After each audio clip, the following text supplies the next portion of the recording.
Hello, everyone. I'm Julie Allen, the new Executive Director of the OPF. I've been on board for a couple of months now, so I'm probably a new face to most of you. Welcome to our first collaborative event with the IIPC and the Impact Centre of Competence. It's great to see so many people here. Over 720 people have registered. The topic for today is preservation of digitised and born digital collections, interconnections, policies, and workflows. So to get us started, the reason that we've come together today, and it is really fantastic that we have the opportunity to bring 3 international organisations together. So some of you may be aware of one of the organisations, or 2, or maybe even 3. But we have today the Open Preservation Foundation, or OPF, that's Julie and Becky and Charlotte here today. The Impact Centre of Competence in Digitisation, that's myself and Isabel in the room, and also the International Internet Preservation Consortium, or IIPC, and here we have Olga and Kelsey with us today. And as Julie and Becky were saying, this is our first joint virtual panel on the preservation of digitised and born digital collections. And we're going to be covering 3 topics today: organisations, policy, and interconnections. So we've got just over an hour today. We're going to have an introduction to the various themes and our panelists as well. And then we'll have 15 minutes on each of the topics. So the first topic we'll be covering today is organisationally. So where do preservation, digitisation, and web and social media archiving fit into your organisation? Here we've got, as we were saying earlier, there are hundreds of different types of institutions. The 3 institutions we have today, who I will introduce in a minute, are 3 national libraries, but we very much hope to be inclusive here, and that these ideas, thoughts, and discussion points that we will share today, we hope will be for all kinds of institutions in the cultural heritage sector. Secondly, which policies cover preservation, digitisation, and web and social media archiving? And finally, what are the interconnections between the different departments, between the digitisation and born digital curators and the preservation teams? Do these already exist, or would new interconnections cross the organisation and inter-organisationally be of interest? So without further ado, I would very much like to introduce our 3 panelists today. So firstly, we have Dr. Emmanuel Bermes, who is the Deputy Director for Services and Networks at the National Library of France, otherwise known as the BNF, and has been since 2014. In the course of her career, she's worked both at the BNF and also at the Centre Pompidou. Emmanuel had developed expertise in digital heritage, also her PhD subject. She has been active in several international initiatives, including, as some of you will know, Europeana, the W3C, IFLA, IIPC, the International Image Interoperability Framework, and AI for LAM Community. And most recently, Emmanuel was involved in the establishment of the Data Lab, a digital scholarship service for researchers that was recently set up at the BNF. So a very warm welcome, Emmanuel. Our second speaker is Michael Day. He is Digital Preservation Research Lead at the British Library in the UK. He is a member of the team that is helping to ensure that the library's extensive digital collections are preserved and made accessible for future generations. Michael is particularly interested in promoting a deeper understanding of the library's diverse and ever-growing digital collections and in developing the necessary knowledge and tools required to support preservation planning for digital content. Before joining the British Library in 2013, Michael worked for 17 years as a researcher and research manager at the University of Bath. So a very warm welcome to you as well, Michael. And last but by no means least, we have Geoffrey van der Hoeven, who is the head of digital preservation at the National Library of the Netherlands, or the KBNL as it's sometimes known. In this role, Geoffrey is responsible for defining the policies, strategies, and organizational implementation of digital preservation at the library, with the goal to keep digital collections accessible to current users and to generations to come. Geoffrey is also director at the OPF, the Open Preservation Foundation, one of the core organizers today, and also a member of the steering committee at the IIPC. In previous roles, he's been involved in various national and international preservation projects, such as the European projects Planets, Keep, Pass Insight, and A-Parson. So a very warm welcome to you as well, Geoffrey. Without further ado, we'd like to introduce our first topic. So we'll have about 15 minutes to discuss our 3 topic areas, and how this will work is that each of the speakers will have around 3.5 minutes in order to say a little bit about the particular topic in their own institution. So firstly, organization. Organizationally, where do preservation, digitisation, and born digital and social media archiving fit into your organization? So firstly, I'm delighted to give the floor to Emmanuel from the French National Library. Thank you very much, Sally. So here on the screen, you have the organization chart of the BNF, and the little me on the right column indicates my current position at the BNF. So I'm Deputy Director of Services and Networks, which covers more or less what you would call technical services in a regular library. The library services that require some technical expertise. And if you look at where we stand in terms of organizing the preservation function for digital material, you can see that inside this unit, there is the IT, of course, but there is also the preservation or the conservation department, which includes the digitization function. So we combine the physical and the digital in terms of preservation, but also in terms of legal deposit. You can see that in my unit there is also the legal deposit department, which is in charge of both print legal deposit and web archiving.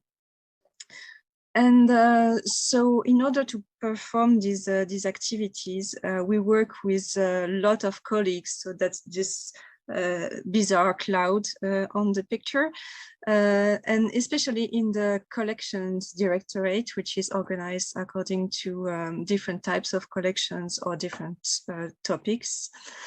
And so we have people who are correspondents for the digitization, for the preservation, for the digital preservation, and for the web archiving for each type or each area of the collections. So it's a very spread organization, and since I still have 1 or 2 minutes, what I wanted to mention is that the main thing that you have to keep here in mind is that we switched from an organization where we had all the functions that are related to digital, so digitization, digital preservation, web archiving, everything, in a very small department, which was called the Digital Library Department.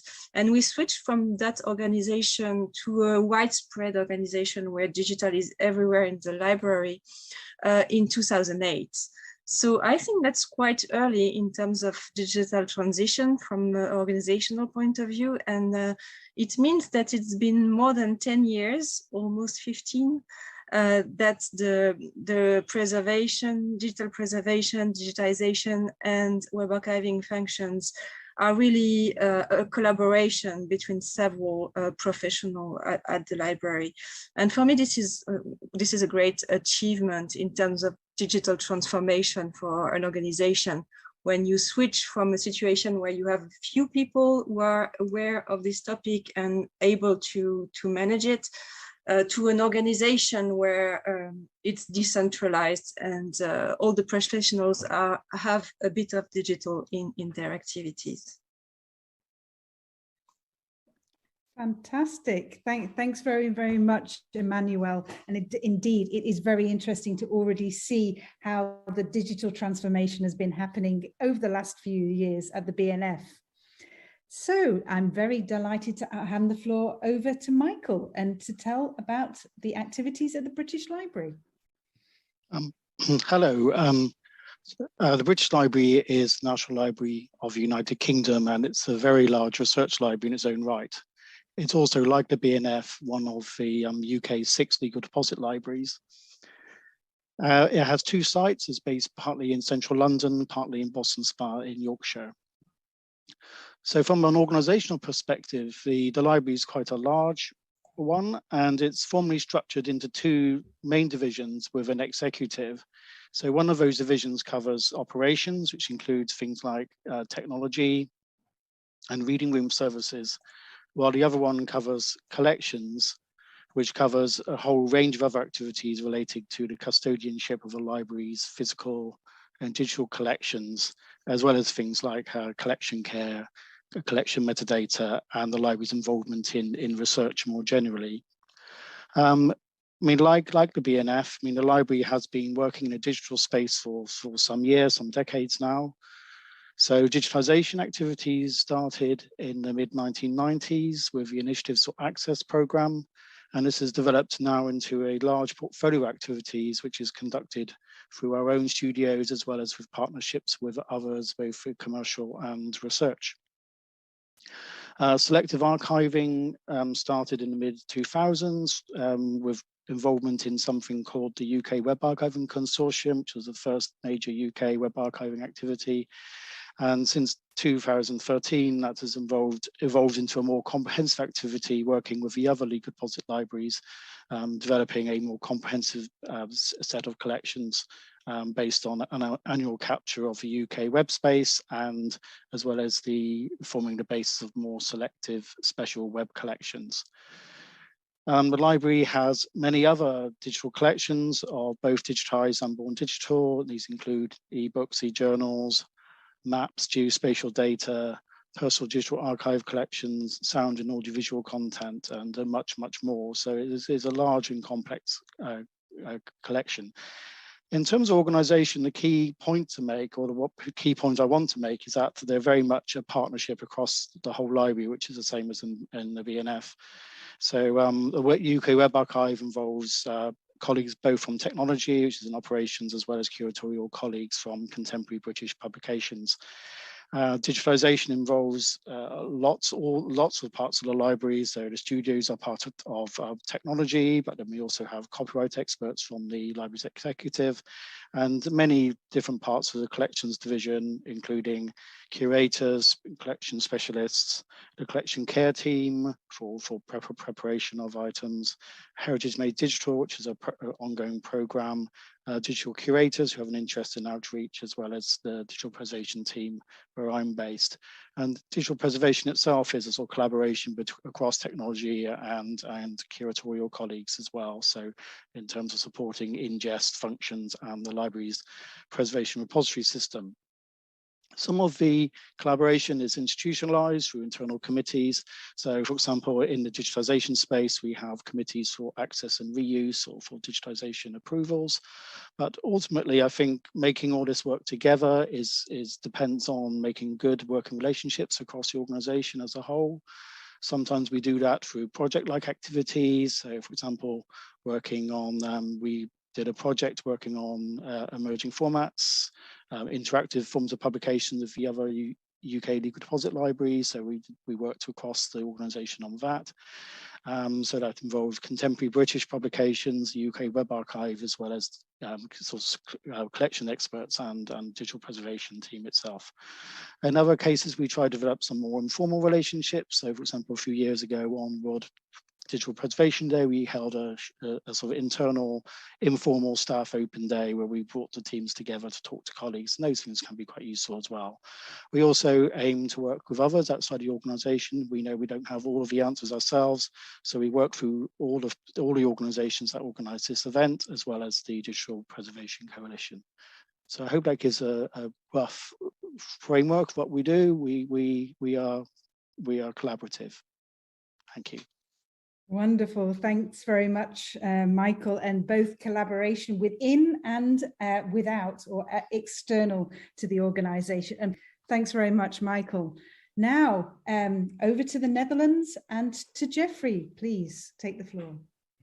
Hi all, great to be here, and a very huge audience I've seen already. I will represent the National Library of the Netherlands, as I mentioned, but I'm not alone. I've got a lot of colleagues on the line here who can help on the chat with questions as well. So at the National Library of the Netherlands, we currently have 3 separate business units regarding the topics we're talking about. That's on preservation, on digitisation, and a specialized web archiving team. But first of all, let me state there's no best way of organizing these 3 topics in a library. It's struggling every time.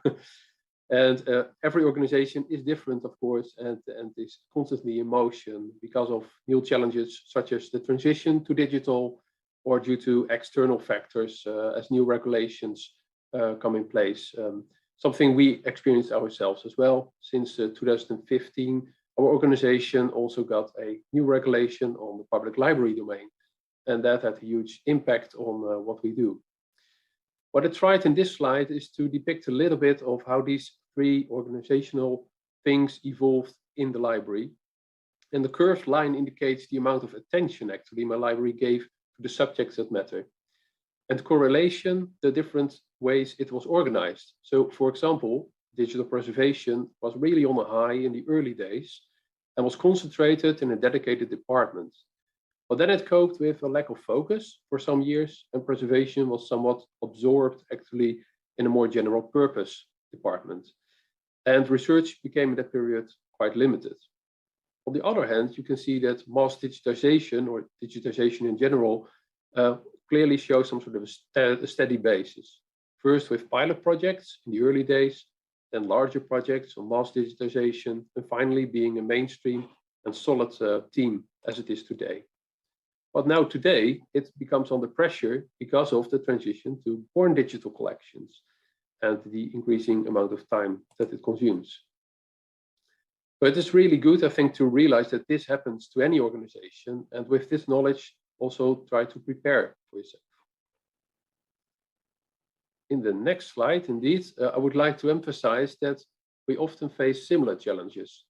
And therefore, I think we should look into a different way of organizing things. So traditionally, we operate more or less like silos, as each organization has its own goals, staff, and budget. But we do know that cooperation brings us further on preservation and digitization. And in this, I've got these examples of the Open Preservation Foundation, for example, and the Impact Centre of Competence. Good examples of where membership organizations are capable of offering shared services, maintain tools, and foster knowledge. But we can go one step further. And I think that would be thinking beyond your own organization and try to operate together to one result. In this, you embrace the best of actually all organizations that has to offer, and you can work together to one result. An example is the working group of the content development group in the IIPC. Several organizations working together to build a joint COVID collection, for example.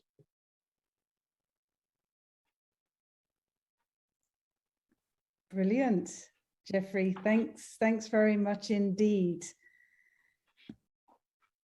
So any immediate reactions? And I'm just going to open the chat because I've seen there's a very long contribution here. This is great from David Underdown.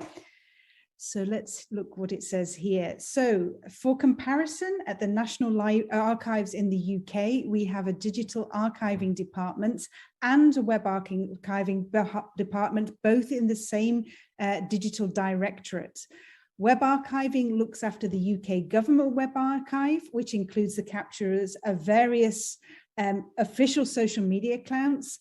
Digital archiving has the responsibility for managing the transfer and preservation of born digital records from the UK government departments under the Public Records Act. Wow, this is really great stuff. And works closely with licensing, publishing and digitisation department under the Commercial Directorate. Then talking about the 1921 census of England and Wales. And we also have working on the teams working on the development of digital transfer of digital records, a cloud-based service, and access is very much focused in a new kind of service to provide access to case law. Wow, that sounds like an extremely interesting example there, David. Thank you, from the UK National Archives. And just looking here, also Carrie Smith here, web archivist has many different descriptions based on job positions. What are the speaker's thoughts on technological activities experience in using web archiving tools and curatorial selection? Brilliant, thanks very much indeed. So just to take this a little bit further, so I picked out 3 specific words related to the organizational. So firstly, from Emmanuel, I picked out, well, 2 words, digital transformation. From Jeffries, I picked out fluctuation and the sort of moving over time. And from Michael's, I picked out the importance of a collaboration. So I wondered if you thought about the other 3 words. So can you say something about how those 3 words, so fluctuation, digital transformation, and collaboration, if you think about the 2 words that weren't yours, can you think about if they are applicable within your own organization? So if I first go back to Emmanuel and see if you have immediate reaction there, please.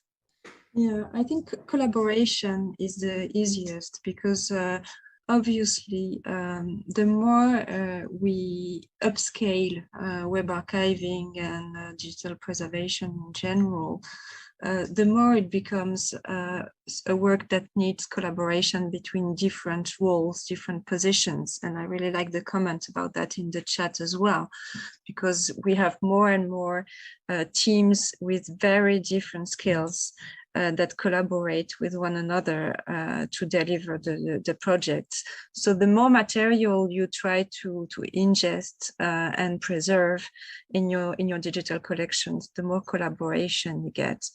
I would say I'm less familiar or feel a bit differently about fluctuation, which would probably give the impression that you're not on a regular progress, but more like it depends. It depends what are the priorities or how things are progressing on one front or another. And yeah, I think collaboration sounds more familiar. Brilliant. Thanks very much for that, Emmanuel. Jeffrey, Emmanuel just raised that fluctuation. What does that say about an organization? And I just wondered if you would like to respond to that comment. How do you see it from your perspective? Well, sure. It has a lot to do with external influences and the focus you can bring in your own organization. It's also something I will raise in the next topic, actually, on policies. But you always have to think of that as it happens. There are external factors you can't really predict and that overcome you. So you need to be prepared to at least be some sort of a flexibility in your organization cope with fluctuation and change. If I look to the digital transition, I think that's something you don't need to wait too long with, because your organization needs to change. But on the other hand, you need to do it step by step. I think it's not a one big thing. You can just, like a big bang, change your organization in that way. You need to constantly be in touch with the different departments and the different ways you have organized it. So yeah, that's something we officially also are struggling with. This is something of everyday business. With of course, on one hand, we have these digital collections we acquire and preserve and give access to, but on the other hand, we also have to cope with the mainstream traditional collections coming in, and that's also some topic that needs to be addressed. Brilliant. Thanks very much, Jeffrey. And I think thinking about this, the fluctuation, this COVID-19 affected many of our organizations. And I'm sure some of you saw the memes on the internet, what was affected digital transformation in the organization, and COVID-19 was mentioned sometimes. Michael, just to wrap up this session, would you like to add anything further? Yeah, I think they're all really good points and really good words. I mean, I think the key thing is that we don't have control over everything that's going on in the world. And we also know that users' expectations of our organizations are also changing. So I think the key thing here is be responsive. And I do think, I mean, from these presentations, you can see that organizations are not static. The divisions of the library and, you know, the structures are not permanent. What's important is what we do with those structures and how we deliver those services to users and other people as well. So that's what I'd like to say. That's another excellent word, Michael, responsiveness. Thank you very much for that contribution. We see that there's a lot of questions and comments in the chat, and what Olga and Kelsey are doing are putting those ready for the Q&A at the end. So if I don't cover all of the questions now, we can have time to come back to those at the end. So thank you very much for this first theme. Now we're moving beyond the role of the organization and the organizational structure towards policy. So here we've already seen that digital preservation, digitisation and born digital curation happen in many different departments over these 3 different libraries. Now let's see which are the policies. So where do these different topics fit into the policies of the libraries? So I'll go first back to Emmanuel and the BNF. Okay, so policy, it's a big word, and it may cover very different things. So what you have here on the screen is an overview or a selection of documents that can be considered as one way or another as policies that touch upon the topics we are discussing today. The first one you see on the left, the performance contract, is the contract that we sign every 4 or 5 years with the Ministry of Culture and defines the missions of the BNF. So this contract obviously includes things that are part of our mission and that relate to digital collections, digital preservation, digitization, or web archiving. And mainly the idea of digital collection has emerged in this document, and it's very important for us because it really drives what we are doing. Then we have other and less formal documents, and if you go to the far right of the slide, what you can see, we have you have all the links on this slide, but I think they're going to appear in the chat as well if you want to check that out. So what you can see on the right are more operational documents, so documents that are created by the staff for organization purpose, for collaboration purpose between the teams, or also to disseminate to the community, because we are not working on an island, we're working with others in different types of organizations, including, for instance, IIPC. So so these are more technical and practical documents. And then in the middle, you have the strategic documents, and we have selected two here. The digital roadmap, we're going to enter into this a bit more in detail in the third question. But I really encourage you to check that out, because we've done a very original work on that one. It's a map, metaphorical map, of an imaginary country, which is what it means to the digital at the BNF. And so on the map, you can see different cities and activities and fun drawings. So it's also fun to look at, but we'll dive into that later. And the other one is the AI roadmap. So this is a document that we have produced very recently. And the idea is to try to foresee how we are going to work with artificial intelligence in the forthcoming 4 or 5 years. So artificial intelligence is something that has an impact on almost all the activities of the library. And from cataloging to quality control to dissemination of the collections, metadata enhancements, and various things. So it's not related to one specific project. It's more like this emerging technology, how we're going to integrate it in the workflows or in the projects that are ongoing. These projects, of course, include web archiving. They include the digitization workflow, the digital library Gallica, and so on and so forth. Excellent. Thank you very much for that, mapping the policy landscape at the BNF for us, Emmanuel. So over to Michael and the British Library situation.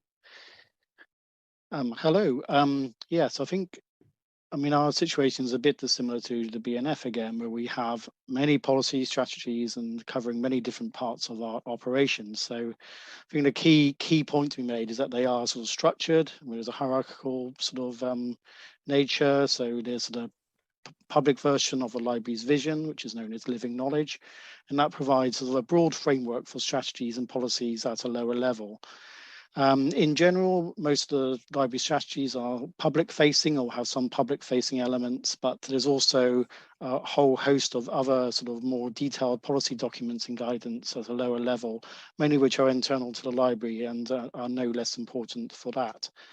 I mean, as I said before, I mean, Living Knowledge as a vision outlines several purposes for the library, and they sort of cover its custodianship role, which is fundamental to our work with digital and physical collections, but also covers the library's significant roles in supporting business, research, learning, culture, as well as the important international dimension of what we do. So this vision document was published in 2015 and will remain the current vision until next year when the library reaches its 50th anniversary. So that will be a milestone. In late 2000, the Living Knowledge vision was refreshed in response to the COVID pandemic, sort of a realization that we needed a response to that when our buildings were closed for many months at a time. And so we developed a new document called Living Knowledge for Everyone, which had sort of a renewed focus on the library's role in supporting economic growth and innovation and social and cultural renewal. So while a vision document like Living Knowledge can provide a general framework, there's still a need for strategies and policies at a lower level to enable to sort of identify priorities or to inform practice. So we recently updated our content strategy, which is called Enabling Access for Everyone. So that explicitly links to the vision document. And this focuses on our current collection requirements for published content or contemporary published content. And this sort of builds on the thing we do with legal deposit collecting. And it's important to recognize that a lot of our role in around legal deposit and things is defined by government regulations. So that's another layer of policy and strategy, which is sort of we are subject to.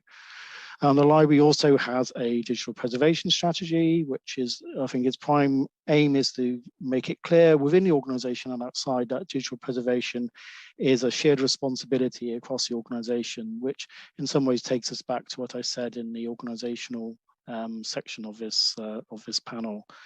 So at a lower level, we have lots of other policies and guidance covering all sorts of different things.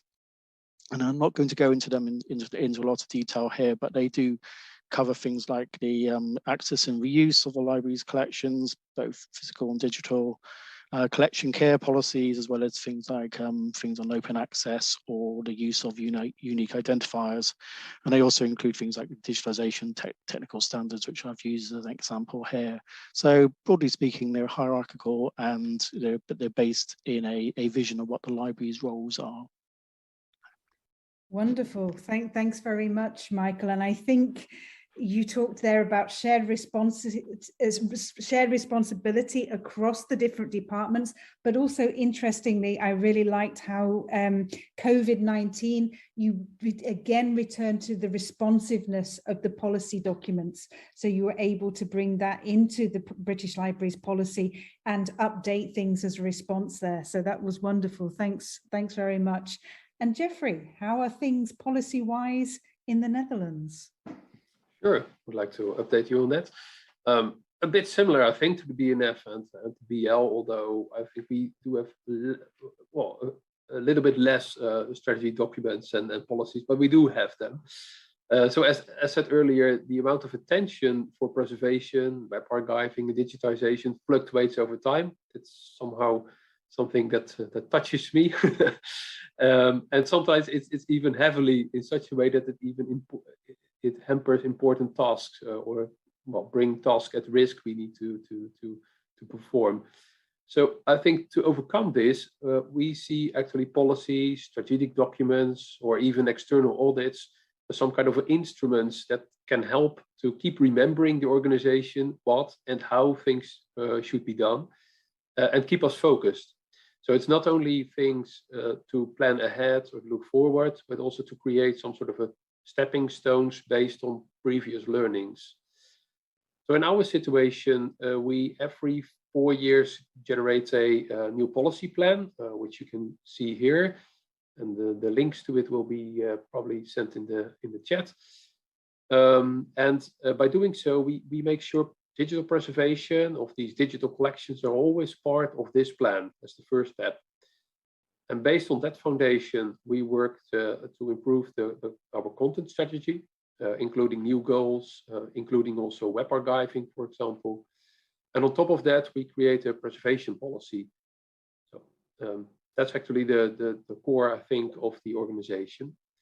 And having this in place, last year we earned the Core Trust Seal certificate, which states that based on the requirements we showed, our EDIPO has officially become a trusted digital archive. But this is all not a one-time event. This can be constantly improved and will change.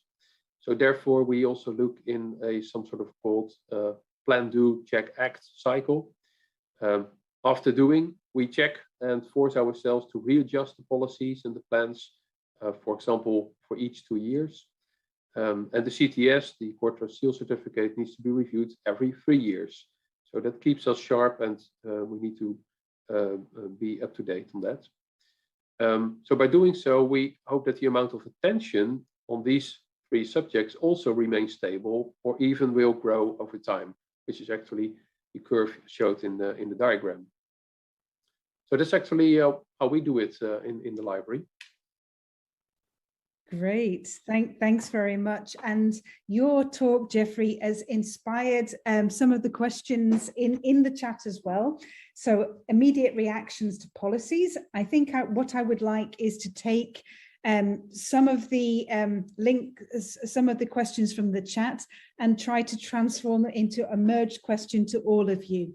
So I think, and apologies for the names, Raza from the Netherlands Institute of Sound and Vision earlier talked about how experimentation and research and development feeds into organizational activities, and the Alfigi talked about the technical and legal challenges experienced. So these are both two things that I think can be taken together. So one, experimentation, but then taking into account changes in ethicals, legal things. So for example, the GDPR, the General Data Protection Policy. How do you deal with these kind of things in the policy environment? So how do you put policies into practice? I always get this wrong, but plan, act, do, and review, something like this from Jeffrey's last slide. But what is the interrelationship between external factors, experimentation, and putting things into operation? So maybe I can again first go back to Emmanuel to see what you would like to add there. There are lots of things in your question, Sally. So it's probably a bit challenging for me to answer everything. But maybe I can put the emphasis again on artificial intelligence, even if it's not related directly to our topic. I have to say that working on this specific area of technology has forced us over the last 2 years or so to really have a closer look at certain things that I think will benefit the overall question of managing IT policies at the BNF. And of course, one of these questions that will benefit more generally to the area of digital material is the question of ethics. So how do we relate to privacy, data privacy, to the risk of having bias in the data, and also to environmental impact of digital activities. So inside our roadmap for AI, we have decided to work on this and to create a charter for an ethical digital environment at the BNF. So this is on our to-do list for this year. We are going definitely to work on that, and we have a conference at the end of the year with other French colleagues, so it will be very interesting, I think. And of course, experimentation, R&D is another area where it's very important to experiment. If you want to conduct some projects with artificial intelligence, you really have to work with research. So building projects with academics, with the IT researcher has been a great experience for us over all these years working with the digital material, and especially the last few years working on artificial intelligence. And experimentation is really one way to go from planning to action. So you start by experimenting small. It makes you more certain of the use cases that you have designed, and then you can grow them into actual transformation of your information system. And then you have to take into account the ethics, of course.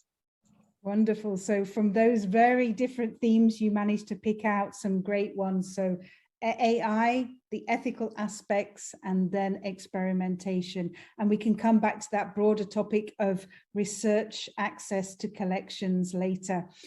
Are there anything immediately you want to add, either Michael or Jeffrey, or how should we move on to the next section? I'd just say something quickly that, I mean, I think with these external challenges to which we can add things like racial justice and environmental sustainability, I mean, I think the question is how proactive do we need to be, and whether we just respond to what's happening elsewhere, or whether we can try and build in some kind of capacity, internal capacity, so we can actually be proactive in terms of responding to that. So we're not just constantly chasing external requirements. I think that's an extremely, extremely important comment. Thank you, Michael. Right. We're already on the last section. I can't believe that already. So here we're looking at the interconnection. So if we think we've looked at the organizational structure, we've seen how digital preservation, digitization, born digital is spread in different corners of the organizations. We've also seen how the interconnection between the policies, either at the strategic level of, for example, BNF's agreement with the Ministry of Culture, right down to policies related to the certification of digital repositories. So we've seen a great variety of both policy and organizational aspects. Now we'd like to turn the focus to interconnections. So particularly in terms of the members of staff. So where are the interconnections between, for example, digitisation experts, born digital curators, and then the preservation teams that are probably preserving both types of content? Are these interconnections already existing, or where do you see there may be benefits of introducing new interconnections? So again, back over to Emmanuel for the BNF. Okay, and as promised, we're going to jump into this poetical, metaphorical map. I took the French version here, but you do have an English version in the links that that were put in the chat. So I think the main areas where you have actual interconnections are the two that are on the screen here. One is collection processing, and in the middle of collection processing, you can see that you have SPAR, or digital preservation system. And I think the first big decision that we took that created an interconnection between digitization and born digital material was the decision to have one preservation repository that would preserve them all. So it has a different kind of impacts, but I think in terms of strategy, one of the big impact that it has is that now digitization is also considered as a way of preserving collections within SPAR. The second area that I've selected is the area of access. Of course, it's at the moment very different to view ancient manuscripts that are digitized in the digital library and to view archived websites in the Wayback Machine or in the Open Wayback. It's really a different experience, but it has some common grounds. And more as we are getting born digital material from different workflows apart from web archiving, we are trying to integrate them in the Gallica Intramuros, which is the on-premises version of our digital library Gallica. So it's the version of Gallica that has copyrighted material. And then we have created, as Sally mentioned at the beginning, we have created the data lab, which is a structure for researchers and academics who want to work on the digital collections, and especially if they want to do text and data mining. They will come to this place because it's a physical space. And the data lab embraces all the digital collections. So the born digital collections, the web archives, digitized collections, and also audiovisual material that has been digitized as well. So these are the two main areas, but you can see at the bottom that I've also selected some drawings from the same map. And these drawings symbolize three different areas where there are also strong interconnections. The first one is infrastructure. Of course, you need a strong IT if you want to manage all this. The second one is the metadata cataloging, but in a very broad sense. And the third one is artificial intelligence. I've talked a lot about it, but both are related. And one of the nice things that you can do with artificial intelligence is extract metadata from big masses of raw digital content. And that's one of the things we want to do in our roadmap, try to extract metadata from mass of born digitized material that maybe are not cataloged like the web archives, and inject them into the traditional catalogs so that they are better accessible for the public. That's it for me. Sally. Wonderful. Thanks very much. And I think you've really helped us navigate through this digital roadmap, the different kinds of interconnections you have at the BNF already. So Michael, over to you and the British Library. Yes, hello again. As I say, I think this session has demonstrated that there are lots of interconnections between those involved in the collection management and preservation of digital and born digital collections. So as we don't have unlimited time, we just wanted to focus really on two main topics. So first, just really to acknowledge something I've said before, which is the importance of us all working together, both within organizations, but also with the wider communities of practice. And I think especially important, over the past, decade or so, there's been an increasing amount of specialization in the domains that is covered by this virtual panel. So the professional practice and research disciplines around web archives, digital scholarship, digital preservation, etc., mean that they're developing in their own professional way, in their own spaces, their own conferences, potentially their own journals and subspecializations, and their own skills needs, which has demands in terms of library schools and archive schools and that agenda. And then we could also add to that related areas like research data management, which we haven't really covered in much today, but again has a strong link in with some of the activities we're doing. So I think this professionalization, specialization is positive, but it's important that we are able to keep in touch with what's going on elsewhere. I think there's things we can learn from each other. There's ways we can learn things, keep up to date. I just wanted to highlight things like the blogs that we produce at the British Library. So we have a blog for the UK Web Archive as well as the Digital Scholarship blog. So we talk about some of the things we're doing there, and it's quite an important way to do it. And I think more generally, technologies, but perhaps more importantly, users' expectations of technology and our collections are also changing rapidly. And I think we really need to be, again, as I said earlier, proactive about keeping up to date with what's happening in that area, and as well as in our own areas of professional expertise. And that brings me to my second and final point, and is that, I think that the reason we work with collections is that we want to make them accessible and available for use and reuse.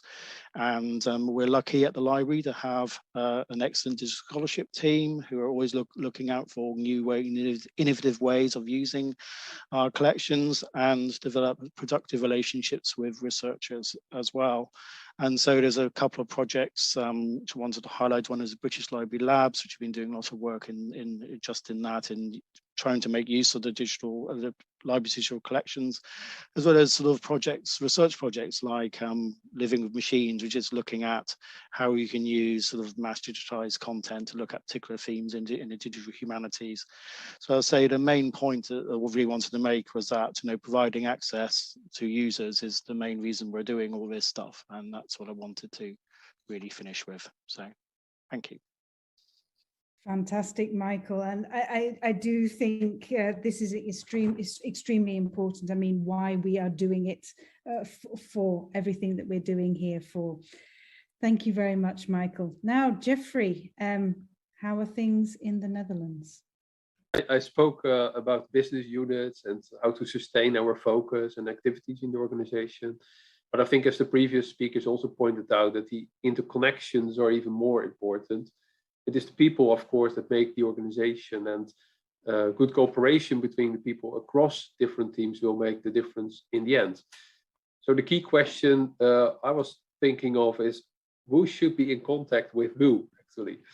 This is an area, of course, we ourselves constantly are readjusting, and therefore it needs constant attention. But I will try to make it concrete, and concrete as much as possible I can, because from our practice, we learned that certain roles within the library has become vital of being the glue between the different teams. With regard to preservation, web archiving, and digitization, I identified actually 4 roles of what I think is currently really crucial in the library. Not stating that any other role is not important, but these are actually kind of the interlinks between the different teams. And first of all, I would say the digital preservation officers, as we have, these are the people who focus on the authenticity the integrity of our collection at all times. We have the metadata specialists, ones with extensive knowledge about metadata standards, practices, and how it is used and applied in our organization. The collection specialists, these are the persons with good understanding of the intellectual side of a collection, and also often have a good understanding of how the collection is used by researchers, for example, or other audiences. And finally, the product managers. These people actually ensure that the tools and services match with what the users expect from it. They maintain it and constantly improve these services. So as said, many other roles are involved, of course, and are really important to have in place. But I think with these four elements being the glue between, for example, a web archiving team and research, or between the IT department and the acquisition department, you really make the difference. Then you've got other factors not mentioned, I think, yet, but to take into account. For example, working agile is currently a hot topic, such as Scrum or Kanban. This introduces a new roles, actually, like product owners and Scrum Masters. But we should stay focused also on the more, let's say, more information related roles, like the preservation officers and the collection managers. Nevertheless, what everybody has in common is that we treat our collections following what we call a content lifecycle approach. That's what you see at the right. Digital collections, being digitized, born digital, or harvested from the web, need constant attention to prevent that digital black hole and make sure that they will remain reusable and understandable over time. And these four elements actually form a cycle which constantly will be gone over. So that actually is a slight insight of how we see the interconnections between various teams and roles within the library. Excellent. Thank you very much, Jeffrey. And I think this is great how you've said who needs to talk to who, and then how it interrelates, and also with the content life cycle management in as a whole, which is wonderful. So interconnections, what are the immediate reactions to that? And I just wanted to cover, before we go on to the main Q&A, we've got time for a little intervention here. We've talked about the different types of collections. We've talked about the different kinds of users, and we've talked about the different skills needed. In what ways do you think these interconnections need to be fostered? And by that, I mean, do you think there are needs for individual training or team development or kind of inter-team activities that need to happen in order to foster these interconnections? And how, if that is the case, how might you go about that, or how have you already been going about that? So Emmanuel, maybe I could come back to you. So how do you foster these interconnections, and are there any training or skills needs related to that? I would say pretty much like in any other area of the library, we do need project management processes and things like that, dedicated meetings, an organization that makes it possible to work in a transverse form. But it's not specific to the digital. It's more specific, I think, to working in a big organization with several hundreds of people that have to share the tasks. An interesting thing that I've been inclined to see to discuss recently is the question of training, and how do you train the librarians or the archivists into being able to manage born digital collection or digitized collection? What skills they need? And it seems that more and more we both need to have some digital components in the training of these professionals, but we are also seeing other kind of professionals that are emerging. And currently we call them data engineer, but I'm not sure it's exactly the right term. But these are people who have technical skills and collections related skills. And we used to consider them like hybrid profiles. But I think we are mature enough now to think that these are not hybrid, these are real new profiles that we need in our organizations. Excellent. So the future of data engineers is with us. Thanks very much, Emmanuel. Michael, how would you like to respond to this? It's an interesting question. And I think I mentioned earlier, we try to develop some informal ways of working. But I think one thing we probably could do more of is research engagement, so involvement in external research projects or internal projects, which again is a good way of working together on particular topics. I mentioned the work we did on emerging formats, for example, so these are interactive based publications, and working with the other legal deposit libraries in the UK, we sort of devised or looking at app-based content or some interactive web stuff, and that involved some quite interesting connections made across the library, and that was quite useful on a personal perspective, and you know, those sorts of activities can be really helpful. I think just to add, I think we also have a active digital scholarship training program within the organization. Some of that stuff is external, some of it's purely internal, but I think that can be quite useful in explaining to people concepts around data mining, use of data, use of collections of things, and that can be a really good thing to have if you don't have one. And yes, and I think that's the two things really: working in research, researching together, looking for external funding, and digital scholarship training and stuff. We do our own digital preservation training as well, so we do try to inform people in the library what we do and what digital preservation is, which is always a challenge. Yeah. Brilliant, thank you very much. So both internal training and collaboration outside of the organization.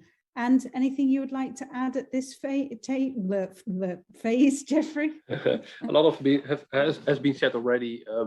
Indeed, awareness raising in the organization is important, and training. We do that in the Netherlands with what we call the Dutch Digital Heritage Network, which provides us different courses on that. But I was still looking at the question in the chat about the librarians, the archivists and technologists. I think in this new world, we all are a new kind of a librarian from the librarian perspective, as the huge amount of collection also represents a lot of data, structural data, which creates new possibilities, as Emmanuel already said, on AI, or for example on text and data mining. So looking from that perspective, I think if you look at the software developers, the engineers on that, the content analysts are actually the new librarians, and that's also how I would like to approach it in our library. So in some sense, that's the words have not been mentioned in the slides, but I think it's in there. Excellent, thank you very much. So we'll have time for only about two, I'm afraid. But let me start with the one from Amy Coward. This is a really interesting discussion, but it's not easy to see. So this is going to be quite a challenging question, but we did kind of prepare for this in advance. We realized there's 3 large-scale national libraries in the room. Amy said that she works at the National Health Service, so these are like health libraries in hospitals, for example, in the UK.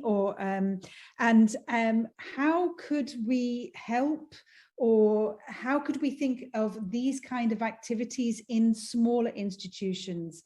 So could you think of ways that are that you have develop methods or ways of working that could be useful to smaller institutions here?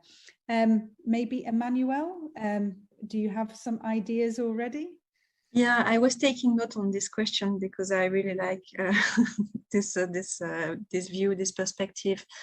And I think there are three ways we can scale to smaller organizations. The first one is that smaller organizations won't need to experiment as much. Maybe I'm now joining Jeffrey with this fluctuation from the beginning, but we've been doing a lot of test and error progress. And once it's done by us in big organizations, we more or less know where to go now, I think. So we can share that with smaller institutions and they can go straight to the point. They don't have to go through all this big experiment and sometimes fail stage. The second one is trying to mutualize the realizations that we've done. And at the BNF, we are mutualizing our digital preservation systems so people can just give us material to preserve. We're also mutualizing the digital library. So if they don't have the means to create a digital library on their own, they can send us their digitization and we will display it online for them.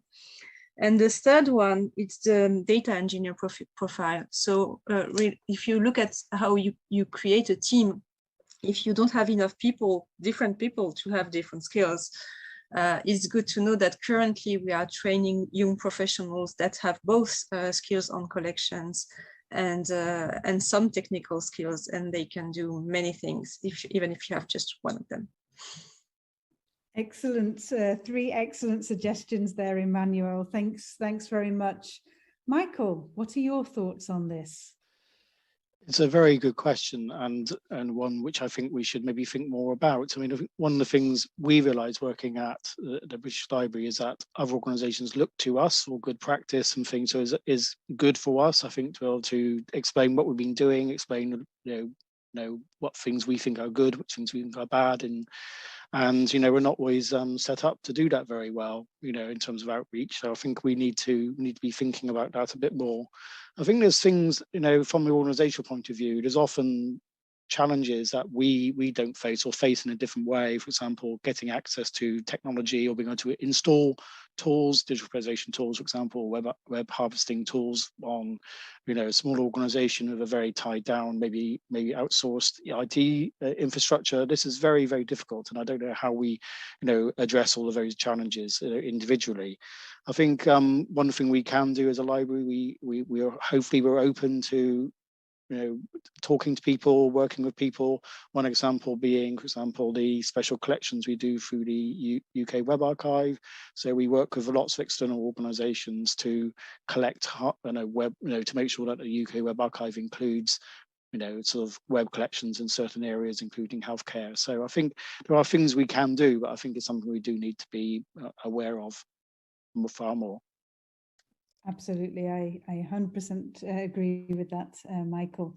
Jeffrey, what would you like to add on this? Yeah, a couple of ideas actually that come around and also have been practiced. For example, I just mentioned the organizational networks approach. We have the Dutch Digital Heritage Network in the Netherlands, and we have to deal also with many smaller organizations, voluntary organizations. And we have instated what we call heritage coaches. These coaches actually come along and see what actually is the big question small organizations are dealing with and how they could be helped actually by more larger organizations such as libraries or national archives. But that's one approach that really seems to work out. We get questions from these coaches and can answer it, and vice versa. I see that the smaller organizations seem to be very pleased with the support they get. Another way around is what we use in the public library domain is the principle of train the trainer.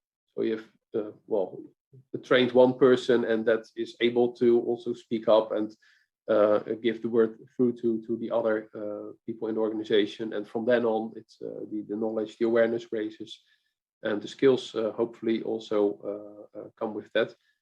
So these two approaches maybe could help to tackle this issue.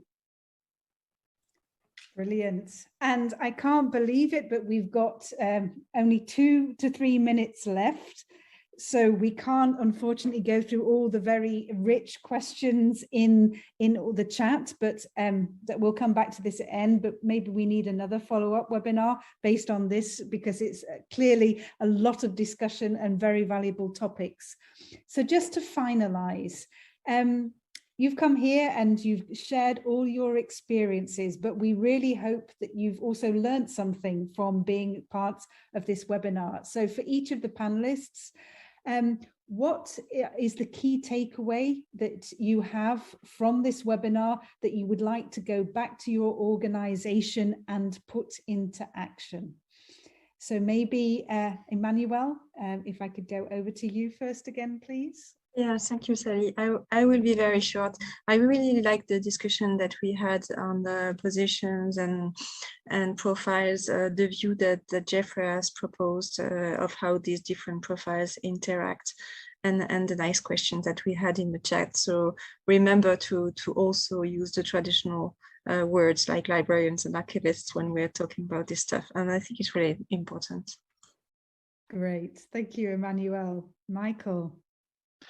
Hello, yes, and I think my main takeaway is that we certainly don't have all of the answers. We don't even always know all of the questions, but if we work together and are inclusive, then we can get somewhere, hopefully. Oh, that's a great one to finish. And Jeffrey, the last word is yours. Thank you very much. I was thinking of making sure that the different disciplines in your organization really speak with each other. I think the lower the barriers, the better people cooperate, have new ideas, and work together with a much better end result. And the other thing is don't forget to contact your network, what we're doing here on this stage. So great, thank you. So thank you very, very much. To all our panelists, to Emmanuel Bermes from the National Library of France, Michael Day from the British Library, and Jeffrey van der Hoeven from the National Library of the Netherlands. Thank you very much, and see you soon. Thanks, everybody. Bye. Bye-bye.